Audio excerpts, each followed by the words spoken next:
السلام علیکم ورحمت الله وبرکاتہ. دوستانو موږ ستاسو په خدمت کې یو عرض کو. دغه رنګې عرض دا دی چې دلته کې دا ځای دی، تاسو ته به ښکاري په دې ویډیو کې او په سکرین به درته ښکاري. دا ځای زموږ خانداني ځای دی، موږ له خپل خاندان راکړی دی او مسجد دپاره مدرسې دپاره وقف دی.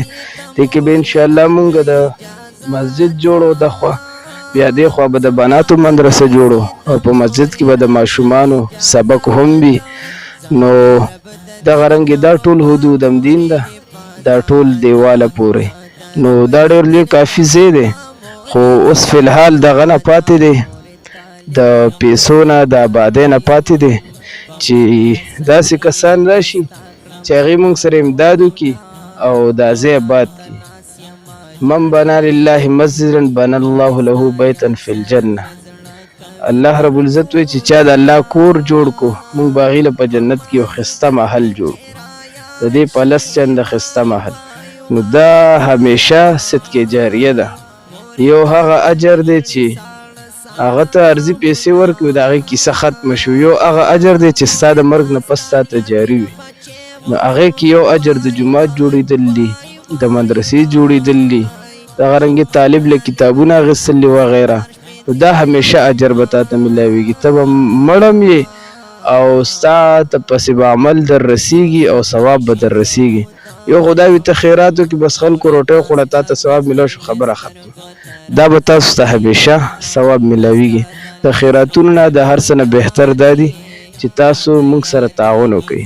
او څوک داسې وي ستاسو په نظر کې نو چې هغې موږ سره منډه ووهي، څوک خښته اخیستلی شي خښته دې واخلي، دغه رنګې څوک سیمټ اخیستلی شي سیمټ دې واخلي، 100 بورې وي، 200 وي، 50 وي، 300 وي، څومره د چا وسي.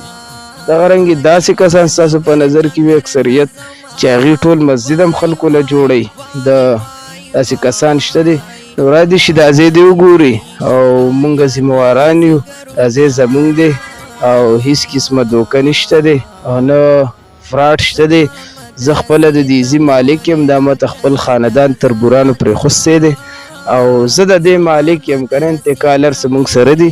نو که د چا څه اعتراض وي زما نمبر به په سکرین باندې په هغې باندې تاسو رابطه کولی شئ او دا به تاسو ته موجود وي. دغه رنګې دا کاري صاحب دی، دا معاون دی زموږ، دې سره هم تاسو رابطه کولی شئ، معلومات کولی شئ. دغه رنګې زموږ پته ده کږه کوهاټ روډ شهید سټاپ. چا نه چې معلومات کوي انشاءالله کاري وزیر نوم ورته اخلي، خاص په زما ځای له رارسئ او خاص په زما خوا له راولي او یا کاري ابراهیم صاحب. نو دا نامې اخلئ او صدیقه مدرسه کې کاري ابراهیم صاحب، بس دا تپوس کوئ، خلک په تاسو د هغې خوا له راولي. نو ستاسو خدمت کې دا عرض دی، دا ویډیو شیر هم کوئ مخکې او خلکو ته واستوئ. کبار ملکونو کې هر ځای کې چې موږ سره تعاون وکړي دا کار شروع کړو او دا ځای آباد شي. موږ به نه یو، زه به هم نه یم، تاسو به هم نه یې، زموږ نه پس به هم خلک پیدا شي یا به هم نه او موږ ته به تر قیامته پورې اجرونه را رسیږي. حدیث کې راځي نبی علیه السلام فرمایي یو انسان به وفات شوي د قیامت په ورځ به حاضر شي، دومره لوی محلونه به، دومره زیات اعمال به وي، دومره نعمتونه به ورته میلاویږي. به حیران شي چې زه خو په دنیا کې دومره غټ ګنهګار یم، دا ماته دا دومره نعمتونه څنګه میلاویږي. الله به ورته وایي تا پلانکې صدقه کړې وه، خو داسې صدقه دې کړې وه چې تا ته پرې همیشه اجر میلاوېدو. تا پلانکې عمل کړی خوا داسې عمل و چې په هغې باندې همیشه اجر میلاوېدو. نو دغسې اعمال وکړئ. اعمال وکړم بیا لکه څنګه چې یو سړی په دنیا کې یو شي ځلي په هغې کې خم وي خراب هم وي، ټول کار کوي، دا نه چې یو شي اخلي کار نه کوي، کار به هر یو کوي خو ښه شیز. نو دغه رنګې تاسو ښه صدقې دا دي چې په جوماتونو مدرسو باندې تاسو پیسې خرچ کړئ. دا ټول نه قیمتي صدقه ده، دا به د همیشه پورې ستا په کار راځي. نو بیا به قیامت کې دغه خوشحالي میلاویږي چې بې انتها غیر متناهي اجرونه به درته در رسیږي او غیر متناهي نعمتونه. دغه رنګې د والدینو په نوم هم تاسو پیسې ورکولی شئ. څه قسم امداد کوئ، پیسې مه ورکوئ، څه نه د څه کار کولی شي، خښته راوړلی شي، سیمټ راوړلی شي.